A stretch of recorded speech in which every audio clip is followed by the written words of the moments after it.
एक सरदार थे, उन्होंने माता काली से प्रार्थना की कि माता काली अगर मुझे बेटा हो जाएगा तो मैं तुम्हें नरबलि चढ़ाऊंगा। माता की कृपा से उस सरदार को बेटा हुआ। तो उसने उसके कुहारों से कहा कि भाई जाओ देख करके लाओ, कोई मिल जाए तो नरबलि के लिए। तो उसके जो डकैत थे सरदार के, वो ढूंढते ढूंढते आए तो भरत जी के पास पहुंचे। भरत जी को देखा तो ले गए और भरत जी चले भी गए, क्योंकि वे तो बहुत ब्रह्म ज्ञानी थे भरत जी। ले जाकर काली माँ के मंदिर में अच्छा अच्छा पकवान खिलाया, नहलाया धुलाया, अच्छे वस्त्र पहनाए।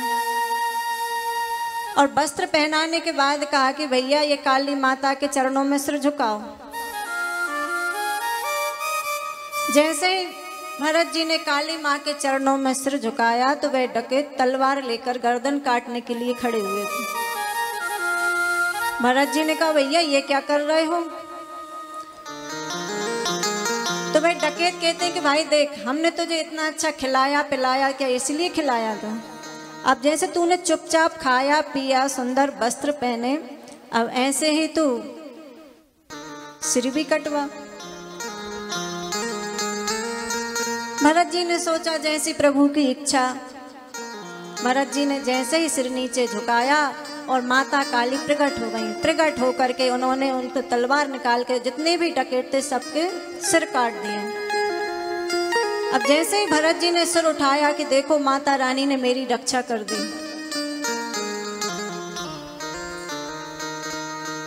जब भरत जी की रक्षा की माता काली ने तो कहा कि देखो, जाको राखे साइया मार सके न कोई। जो भगवान की शरण में रहता है उसका कोई कुछ नहीं बिगाड़ सकता।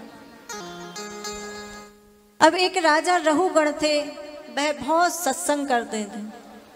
तो सत्संग करने के लिए राजा रहुगण पालकी में बैठ करके जा रहे थे।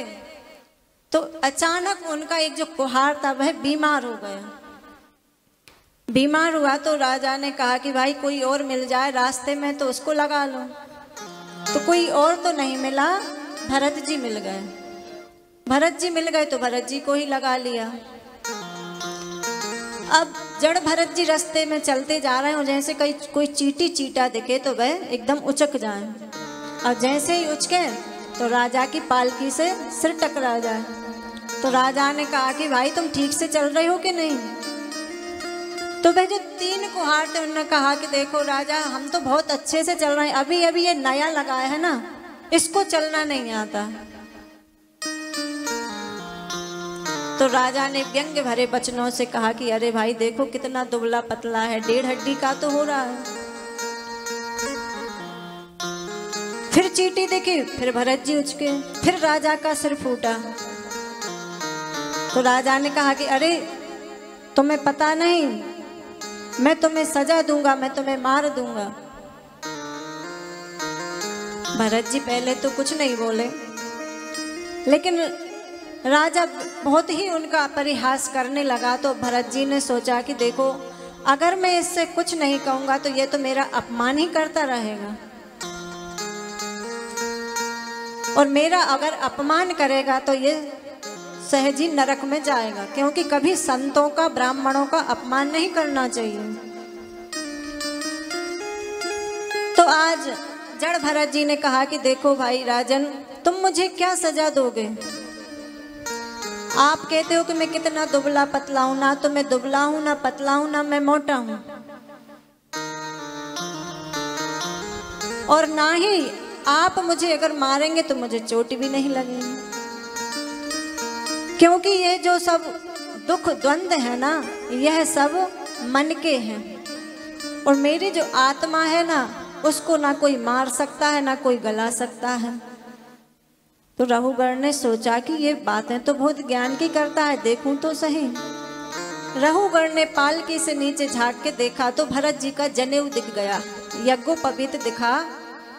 तो पालकी से नीचे उतर के कहने लगे कि अरे भाई तुम तो कोई ब्राह्मण लगते हो, बहुत ब्रह्म ज्ञानी हो, बातें तो तुम बहुत ज्ञान की करते हो। अभी अभी तुमने मुझसे कहा कि ना मैं मोटा हूं ना पतला हूं, ना मुझे तुम मार सकते ना तुम मुझे गला सकते, तो तुमने ऐसा क्यों कहा? तो भरत जी ने कहा कि देखिए महाराज, ये जो दुख और सुख है ना, यह मन के ही द्वंद्व हैं। आत्मा न कभी दुखी होती है न कभी सुखी होती है। अगर मन के अनुकूल कोई कार्य हो जाता है तो हम सुखी हो जाते हैं, और मन के प्रतिकूल अगर कोई कार्य होता है तो हम दुखी हो जाते हैं। आत्मा को न कभी दुखी होती और न कभी सुखी होती है। जड़ भरत जी ने राजा रहुगढ़ को कई उपदेश दिए। रहुगढ़ चरणों में गिर गया कि महाराज मुझे क्षमा कीजिए, क्योंकि मैंने कभी संतों का अपमान नहीं किया। भरत जी ने सोचा कि ये सत्संग करने जा रहा था, अगर आज भी अगर मैंने इसको नहीं समझाया तो अवश्य ही नरक में जाएगा और संतों की बदनामी होगी कि देखो राजा रहुगढ़ कितना सत्संग करता था, इसके बाद भी उसको नरक में जाना पड़ा। इस प्रकार से राजा रहुगढ़ का जड़ भरत जी ने उद्धार किया।